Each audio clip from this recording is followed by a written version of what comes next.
In one of the most emotionally charged main events of the year, UFC 314 delivered high-drama, elite-level action, and perhaps the beginning of a new rivalry in the featherweight division. Saturday night saw Mexico's Diego Lopes stepping into the octagon for the biggest fight of his life, a shot at the UFC Featherweight Championship against none other than Alexander Volkanovski. Lopes entered the title fight with momentum, passion, and the hopes of an entire nation on his back.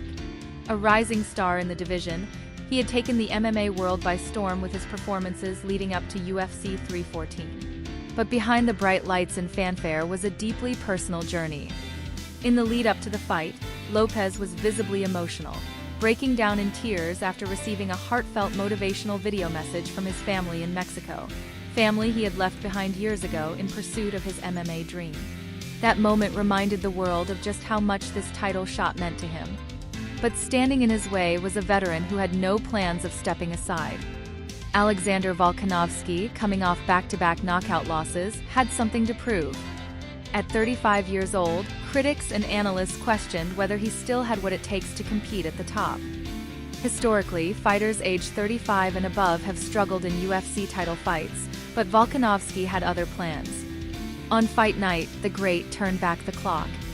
In a performance that reminded fans why he once dominated the division, Volkanovski executed a brilliant game plan, showcasing his trademark pace, pressure, and fight IQ. He shut down Lopes' offense, kept the younger fighter off rhythm, and ultimately reclaimed his featherweight title.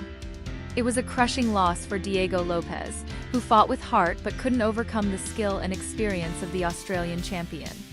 However, the story doesn't end there. Tensions leading into UFC 314 had been rising, particularly between Lopes and fellow Mexican featherweight contender Yair Rodriguez. Rodriguez, who also featured on the UFC 314 card, made headlines at the pre-fight press conference when he criticized Lopes for claiming to represent Mexico. According to Rodriguez, it irritated him that Lopes was seen as the face of Mexican MMA when, in his view, Lopes hadn't earned that position. The two fighters exchanged heated words on stage, and security had to intervene to prevent a physical altercation. Their feud appears to stem from an earlier incident in their careers, when Lopes submitted one of Rodriguez's teammates, a moment that clearly left a lasting impression. Rodriguez went on to back up his words with a dominant performance inside the cage, defeating promotional newcomer and MMA legend Patricio Pitbull, Frere, in a convincing fashion.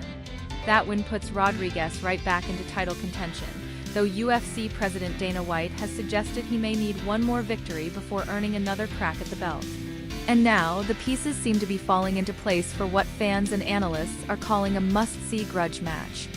A showdown between Yair Rodriguez and Diego Lopes would not only settle their personal score, but also determine who truly deserves to represent Mexico at the top of the featherweight division.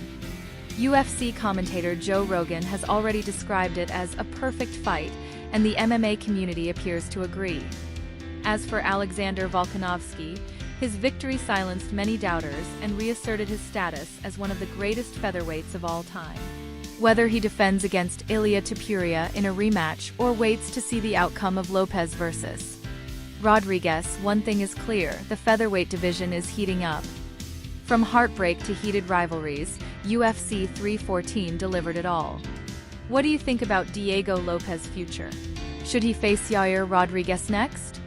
And is Volkanovski truly back to his best? Let us know your thoughts in the comments below.